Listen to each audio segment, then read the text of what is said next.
তো দর্শক, আমি যে জায়গাটাতে আছি মাদারীপুর পুরান বাজার। আপনারা জানেন যে গতকাল রাত্রে আনুমানিক 3টা থেকে 4টার ভিতরে পুরান বাজারে দোকানপাট শেষ হয়ে যায়। আমি ঠিক সেই জায়গাটাতে আছি, আপনাদের সম্পূর্ণ দেখানোর চেষ্টা করছি। সঙ্গেই থাকুন, সাথেই থাকুন, দেখুন সম্পূর্ণ ভিডিওটি। বিসমিল্লাহ কসমেটিক্সের মালিক। বিসমিল্লাহ কসমেটিক্সের মালিক। আপনার দোকানটা ঠিক কোন জায়গায়? ভিতরে সেটা? হ্যাঁ, আমার দোকানটি এই যে এই পাশে পরেরটা। এটার পরের দোকানটা আপনার? তো গতকাল রাতে যখন আগুন লাগছিল তখন কি আপনার দোকানে ছিলেন না বাসায়? না, আমি বাসায় ছিলাম। বাসায় ছিলেন? বাসায় ছিলাম। তো কখন জানতে পারলেন যে মার্কেটে আগুন লাগছে 3টার আগে। তবে আমার মোবাইলে একটু সমস্যা ছিল। আমার বন্ধু দোকান আছে ওই পাশে, ওরা খবর পাইয়া 3টার দিকে আমাকে ফোন দিচ্ছে। 3টার দিকে ফোন দিছে। আগে বিলে আগুন লাগার দেখেই ফোন দিছে। তো 3টায় ফোন দিয়ে বলছে, বন্ধুরে তোর আর কিছু করতে পারলাম না, তোরে বাঁচাইতে পারলাম না। তো আমার এই দোকানটা মূলত আমার তিলে তিলে গড়া, আমার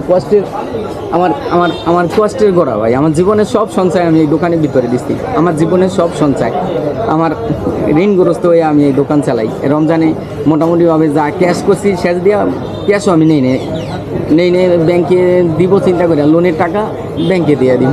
আপনার কত টাকা ক্যাশ ছিল দোকানে? আমার গনায় 1,20,00,000 টাকা ছিল, আর টুকিটাকি বেচা টাকা ছিল আরও 50 হবে খুচরা। আর দোকানে কত লক্ষ টাকার মতো মাল ছিল? আনুমানিক 20 লক্ষ। 20 লক্ষ টাকার মতো। আমার নাম মোহাম্মদ স্বপন ভাই। আপনার বাসা? আমার বাসা কাঠকুটি ব্রিজে ঘোরা, আমার গ্রাম শরীয়তপুর। তারপরে জানতে পারলেন যে পুরান বাজার এলাকায় অগ্নিকাণ্ড ঘটেছে, যে স্বপন ভাই তার বাসা মাদারীপুর কাঠপট্টি সংলগ্ন।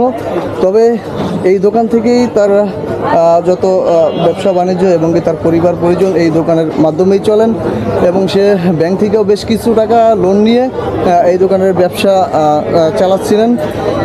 এর ভিতরে যেই ঈদের সময় যেই বেচাকিনি হয়েছিল, তার ভিতরে ঈদের সময় যতটুকু বুঝতে পারলাম যে ব্যাংকের লেনদেন অফ থাকার কারণে তার কিছু ক্যাশও তার দোকানের ভিতরে ছিল।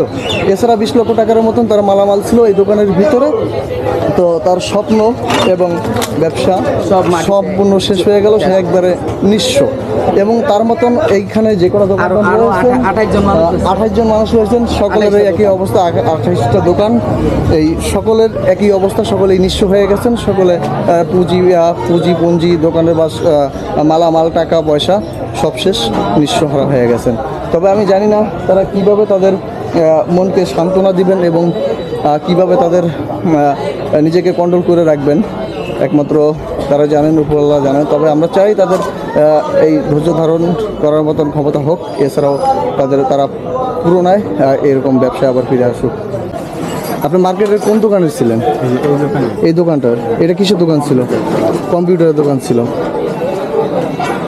তো যদি আমাদের একটু বিস্তারিত বলতেন, এই সম্বন্ধে এখনো আমরা কিছুই জানি না। বিস্তারিত বলতে কি, আমি শুনছি হচ্ছে রাত 4টার সময় জি মার্কেটের ওদিক থেকে আগুনটা লাগছে। ওই দিক থেকে আগুনটা লাগছে? ছিলাম ওই সময় রওনা দিয়েছি, বাট আস্তে আস্তে।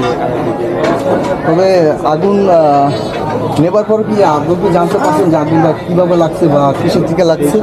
জানা যায় না, কিন্তু সবাই বলতেছে যে ওই দিকটা থেকে আগুনটা এদিকে আসছে। ওই দিকটা থেকে আগুনটা এদিকে আসছে।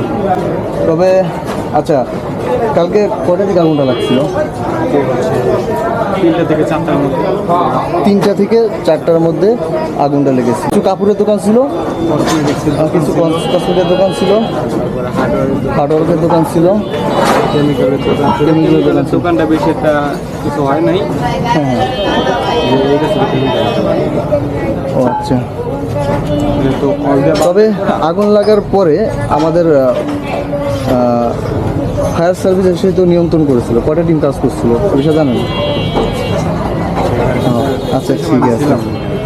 হ্যাঁ, যাই হোক, আগুন কোনোভাবেই আপনারা যদি দেখেন যে কোনো গ্যাপ নেই আমাদের এই পুরান বাজারের এই দোকানগুলোতে, তবে দ্রুত ফায়ার সার্ভিস এবং প্রশাসনের লোকের সহযোগিতার কারণেই আগুনটা খুব দ্রুত নিয়ন্ত্রণে এসেছেন।